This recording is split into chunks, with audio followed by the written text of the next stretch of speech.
From your perspective, how do you look at Indian education today, and what is the future of Indian education? So, Indian education today is degree churning institutions, which really give degrees to the students who pay their fees and go out. So, it's basically from the chalkboard to the notebook on the desk. It's not really a sort of a bridge between knowledge and understanding. And I think that needs to change drastically. Okay. So, because what happens, parents aspire for their children to become a doctor and engineer, and once they get a degree, they look for jobs. Some want to become entrepreneurs, they create their own industry, or whatever their aspirations are. But one is, of course, when you spend on education, your first option is to recover that money, because that's how you're brought up, that I've spent so much on my education, that's the money I need to recover. So education itself has to become very affordable. That's a difficult question to answer as an educationist, because education is expensive. You need resources that you need to pay well. You need to create infrastructure that you need to spend money on. So it's a sort of a difficult situation to balance. So, and governments do offer a lot of, like, there's the Samaj Kalyan, which gives fees to the people who can't afford it. So there are a lot of schemes of the government also which makes education affordable to certain classes of our society. And I think those should be encouraged. So looking at the education system, again, I spoke at the initial discussion that the British system and the Indian education. So now in the new education policy, a lot of changes have been affected. So those are streamlining a lot of the way education is being taught in our country. So over a period of, I would imagine, 15 to 20 years, we'll see a radical shift in the way how educational institutes are offering this education to the masses. Because a lot of things that were missing have been plugged in, a lot of things have been incorporated. The Indian system of teaching is also now being included.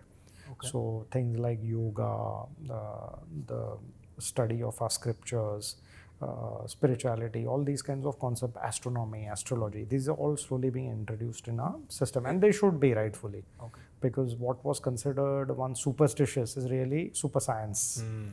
And so you will see a shift in 15-20 years. Okay. And of course, with AI, VR, AR, education is going to change very drastically. Okay. So it will be available to all. What I say is, like, the cost of education will go down, because if you could reach people to different parts of the world without the need to create infrastructure on a virtual reality headset. So we've digitized a lot of our IP on AR and VR. Okay. So we are prepared for the digital revolution that's coming. But eventually, I don't think degrees will be important. You may not need to become an engineer, you may not need to become a doctor.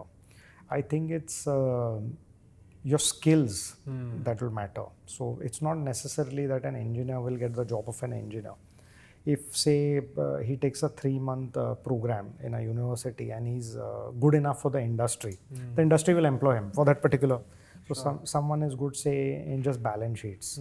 So he'll have knowledge of balance sheet, he can handle the balance sheet. He doesn't need to be a chartered accountant or a degree, sort of a BCom graduate, to get a job. Sure. And industry will start that acceptance, because as long as the job is done, what is the degree for? So we're at the crossroads now. So education will change, and we've always believed in the T-shaped professionals. So T-shaped professionals is the top of the T, where you're an expert in marketing, finance. Not an expert, but you have an understanding of all the sectors of your industry. Say you're in an industry. The finance guy knows only finance. Sure. The marketing guy knows only marketing. The HR guy knows only HR. But on top of the T, that individual have an understanding of everything. And the bottom of the T is your deep expertise in that particular subject. Right. If at all you want it. Okay. But the guys on top of the spectrum will be able to adjust anyway.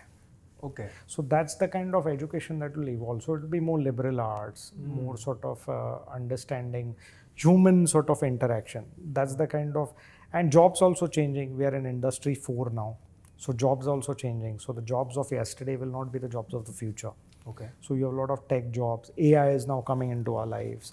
So everything is changing very dynamically. So even universities will become sort of meeting centers rather than learning centers. Okay.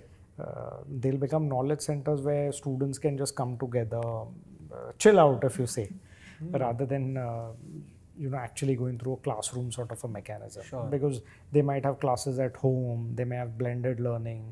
I honestly believe that a degree should be partially done, like a majority of it on the industry floor, Okay. and only partially at the campus.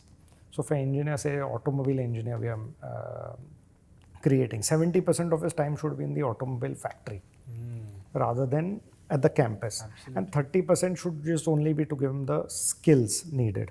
But he's essentially learning on the shop floor. So if he's learning on the shop floor, what better learning to do than at the industry itself? Absolutely. So these permutation combinations will come. The law today doesn't provide this. The law mandates permanent attendance, minimum attendance, enrollments. So all these rigid rules need to go. Sure. So certainly that will change. And even if the law doesn't permit tomorrow, if someone just starts classes which will offer these skills, nobody will come to colleges and universities. I mean, this is a very strong statement I'm making. Absolutely. Because eventually it's the job that matters and is the money that you earn, your bread and butter. If you get the skills to do that, then why will you want a degree or go into a rigid system which really doesn't prepare you for the industry? Because even we have now software engineers who go into the software industry, they need 6 months training program before they can work into the system. It's not like on day one he'll sit and, okay, I'm a champ here and I can manage. The engineer has to go through an engineering program before he understands. So they're relearning their skills in the sector they go. Whether it's the MBA who goes into the banking sector, he'll be an intern there. So why should he be an intern? He should come straight as a manager when he graduates. If he's already 2 years in the banking sector, his first job will be, okay, I'm a manager or I'm a senior head or whatever. So I think very differently when it comes to education. In fact, I even oppose examinations. Okay. Because examinations is about mugging up and essentially digesting the data in your, like sort of you're just not learning anything, but essentially just mugging everything.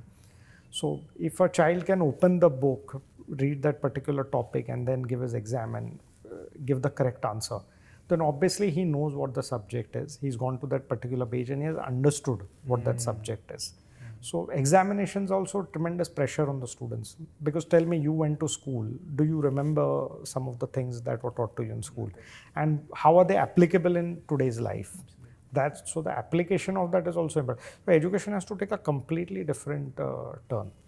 So this is not the education that we should be giving. It's almost like the Pink Floyd song, Another Brick in the Wall. It's just on and on and on. You're going 9 to 5, and industry is changing. I mean, we learned to work from home. COVID changed us.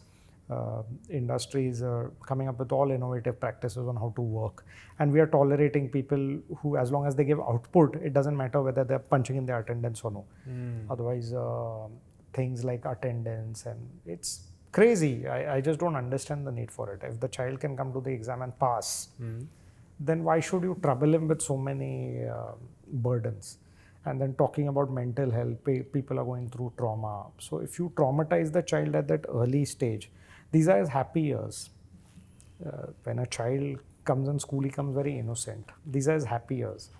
He has to keep smiling till he graduates. But by the time he graduates, he's so stressed because his parents are paying the fees. They are worried about how they'll get the money. Then he's stressed about getting a job. He's stressed about paying back the bank loan. He's stressed about passing his exams. He's stressed about what parents will think. He's stressed about what colleges other friends are getting into. There's so much peer pressure. So this peer pressure, even sports events, who comes first gets the medal, who comes second.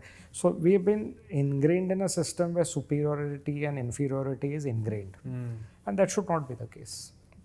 So you need a complete different thought, and that's where our Indian traditions come in. Okay. There was no sense of killing each other for competition. It was about upliftment of your knowledge. Okay. And I think our Indian system will slowly get there, so we can really be a beacon of hope to the world as far as our education system is concerned. So the governments need to take active interest in this. Private players can do only very little. They can only participate in that process. But a complete policy shift in the way education is thought about. So, and that has to happen, and it will happen. So because with technology, it will happen. So I can sit today and take a course from Harvard, I can take a course from Wharton just sitting in India. I couldn't do that a couple of years ago. So after 10 years, imagine the possibilities.